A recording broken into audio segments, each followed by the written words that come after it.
Oke, assalamualaikum warahmatullahi wabarakatuh.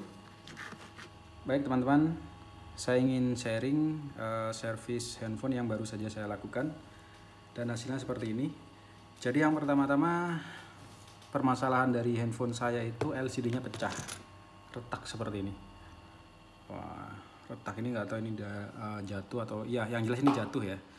Kalau nggak salah ini dulu saya belinya jatuh, penggunaan cewek jatuh di jalan gitu, karena aspal jadinya retak seperti ini. Retaknya penuh dan ini masih hidup sebenarnya, cuman nggak nyaman dipakai karena kalau kita nyentuh touchscreen itu kadang-kadang kepencet yang bagian sini itu kepencet sendiri teman-teman. Namun dari HP-nya performanya masih bagus ya, ketahanan baterainya juga masih bagus. Lalu saya mencari spare part LCD-nya di marketplace, tapi mahal-mahal ya, ada yang 500.000. Nah, 500.000 itu kalau beli HP second udah dapat teman-teman. Ada yang 800.000 gitu, barunya sih emang segitu. Kalau secondnya itu masih 300-400 ribuan gitu. Itu saya cari dari 2 tahun lalu mungkin ya, 2 tahun lalu. Akhirnya karena merasa mahal jadi saya nggak beli. Terus baru minggu-minggu ini saya nyari handphone dengan tipe yang sama karena saya lagi butuh handphone dan budget lagi minim. Jadi saya beli handphone ZTE dengan tipe yang sama, yang statusnya itu masih belum diketahui ya. Di deskripsi sih tulisannya hanya katanya ketika dicas lampunya nyala merah aja, LCD-nya nggak nyala gitu. Jadi saya nekat untuk beli. Nah setelah itu saya beli dan barangnya datang, ini di LCD-nya masih mulus ya.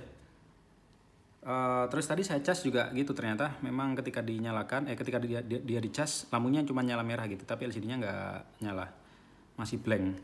Nah sebenarnya kejadiannya sama kayak ini ya, ketika dulu ini masih bisa, terus lama nggak dicas, selama beberapa minggu nggak dicas, baterainya mati, handphonenya juga mati, dicas pun nggak bisa, padahal awalnya masih normal gitu.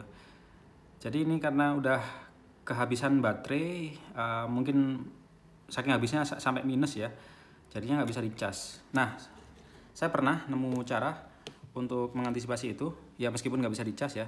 Caranya adalah kita buka casing ini, lalu ini agak susah sih memang ya bukanya ya, nggak seperti HP-HP biasanya.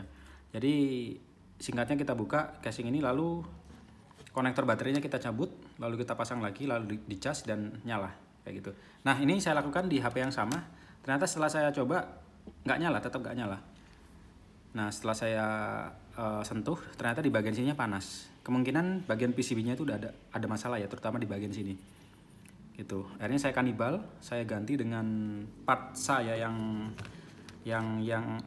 pertama kali saya ganti ke sini. Tadi sudah saya ini kan ya, saya copot, saya ganti dengan yang lama. Ini kan yang baru ya, yang baru saya beli. Saya ganti LCD PCB-nya di sini. Yang ini juga saya ganti, meskipun mungkin yang lama masih bisa, tapi amannya saya ganti. Dan setelah itu saya coba ngecas, seperti ini hasilnya.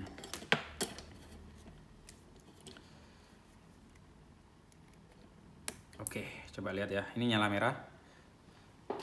Nggak kelihatan ini nyala merah ya.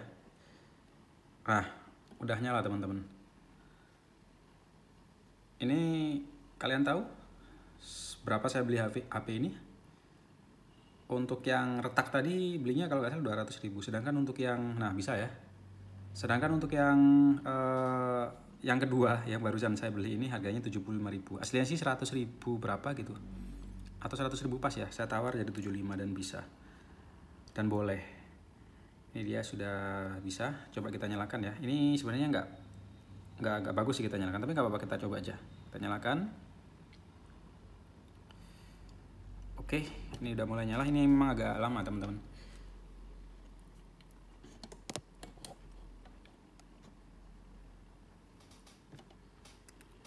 Oke, kita coba sebentar saja.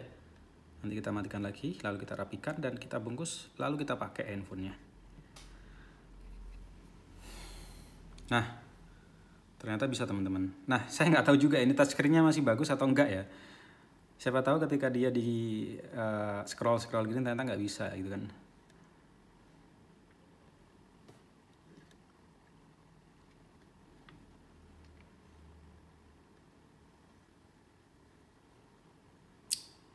Ini harusnya sih soundnya bunyi ya, nggak tahu kenapa nggak bunyi, ataukah ada sedikit kendala nih, mungkin speakernya belum kepasang gitu ya. Oke, agak lama teman-teman, memang loadingnya lumayan sih ini HP ini.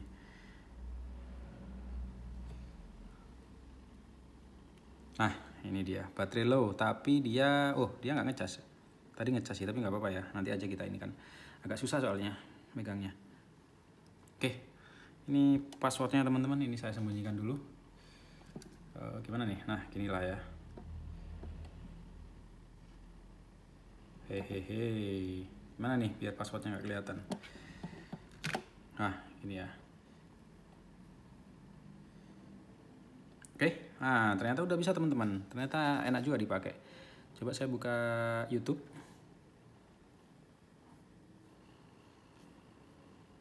Ini dia.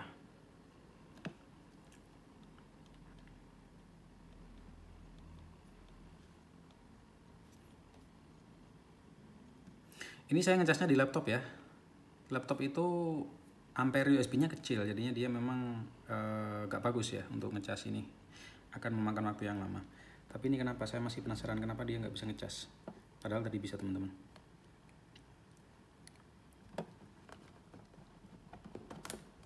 Nggak apa-apa lah, yang penting kita lihat dulu ininya.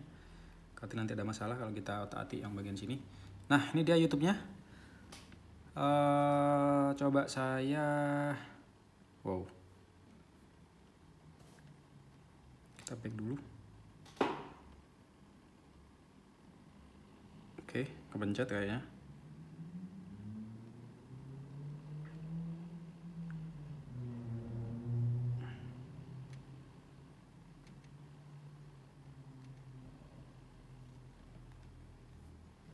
Gak susah teman-teman. Nah,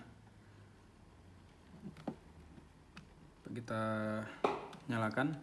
Nah ini dia. Oke, baterainya mau habis teman-teman. Nanti kita cas dulu ya. Kita coba YouTube dan ternyata nggak ada soundnya teman-teman. Oh mungkin ini volumenya kecil. Coba saya naikkan. Oh volumenya udah besar ternyata. Oke, tapi yang jelas bisa ya. Ya minimal bisa untuk dipakai WA lah. Oke teman-teman, itu saja sharing dari saya. Terima kasih sudah menonton video ini. Wassalamualaikum warahmatullahi wabarakatuh. Mantap.